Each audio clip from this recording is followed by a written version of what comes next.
नमस्कार. महाराष्ट्रातील तमाम माता भगिनींचे आपल्या TV6 मराठी या यूट्यूब चॅनलवर स्वागत आहे. लाडकी बहीण योजनेचे ₹1500 अजूनही तुमच्या खात्यात आले नाहीत आणि तुम्ही अजूनही वाट पाहत आहात की पैसे कधी येणार.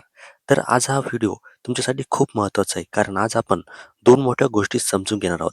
पहिली गोष्ट म्हणजे मार्च महिन्याचा जी-आर अजून का आलेला नाही आणि दुसरी गोष्ट म्हणजे जर तुमची डी-बी-टीमध्ये काही प्रॉब्लेम आलेला असेल, म्हणजे काय होतं की कधी-कधी आपल्याला हप्ता येतो, परंतु जो हप्ता आहे ना, तो आपल्या अकाउंटवरती जमा होत नाही.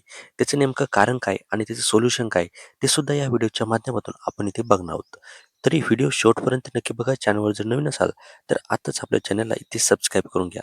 बघा, सध्या राज्यातील लाखो लाडक्या बहिणी एकच प्रश्न विचारत आहे. मार्च महिन्याचा हप्ता कधी येणार आणि त्यानंतर जी-आर कधी येणार? आणि याचबरोबर अनेकांना डी-बी-टी प्रॉब्लेममुळे पैसे येत नाहीत.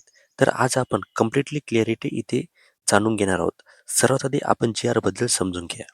लाडकी बहीण योजनेमध्ये जेव्हा सरकार जी-आर म्हणजे गव्हर्नमेंट रिझोल्यूशन काढतं, त्याच्यानंतर पेमेंट प्रोसेस इथे सुरू होते.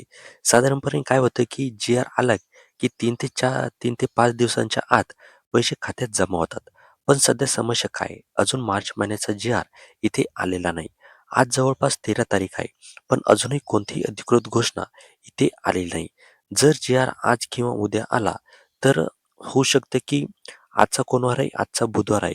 म्हणजे 16 ते 20 तारखेच्या दरम्यान इथे पैसे येऊ शकतात. पण जी-आर अजून उशीर का झाला? जर तुम्हाला महिन्याच्या शेवटपर्यंत वाट पाहावी इथे लागू शकते. आता प्रश्न येतो की उशीर का होतो?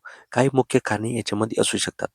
मागील काही महिन्यांमध्ये निवडणुका झाल्या, आचारसंहिता लागल्या आणि प्रोसेसमध्ये इथे बदल झाले. यामुळे डिस्ट्रिब्युशनमध्ये स्लो झालेलं आहे. पण इथे बजेटमध्ये सरकारने इथे स्पष्ट सांगितलेलं आहे की योजना बंद होणार नाही. निधी उपलब्ध आहे. म्हणून पैसे येणार आहेत. फक्त थोडा उशीर इथे होत आहे. फक्त जी-आरवर डिपेंड राहू नका. तुमच्या डी प्रॉब्लेम असेल तर जी-आर आल्यानंतरही तुमचे जे पैसे आहे ना ते इथे येणार नाहीत. म्हणून या 3 गोष्टी लगेच चेक करा. सगळ्यात पहिलं म्हणजे आधार शेडिंग.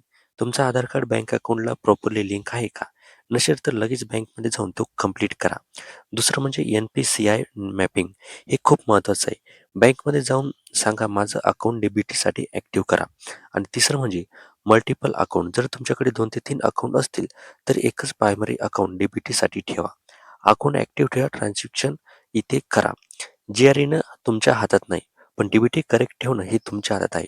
म्हणून आज बँकेत जाऊन तुम्हाला चेक करा. आणि अनेक वेळा लोकं जी-आरची वाट बघत राहतात, पण ॲक्च्युअलीमध्ये प्रॉब्लेम त्यांच्या अकाउंटमध्ये असतो. तर मित्रांनो, मार्चचा हप्ता येणार आहे, पण जी-आरवर डिपेंड राहू नका आणि तुमचं डी स्टेटस तुम्ही डिपेंड इथे करा. तुमचं डी ॲक्टिव्ह करा. ही दोन्ही गोष्टी क्लिअर असतील तर पैसे येतील. लाडकी बहीण योजना अशाच अपडेट रोज हवे असतील तर चॅनलला सबस्क्राईब करा आणि आपल्या व्हिडिओला एक लाईक करायला विसरू नका. धन्यवाद.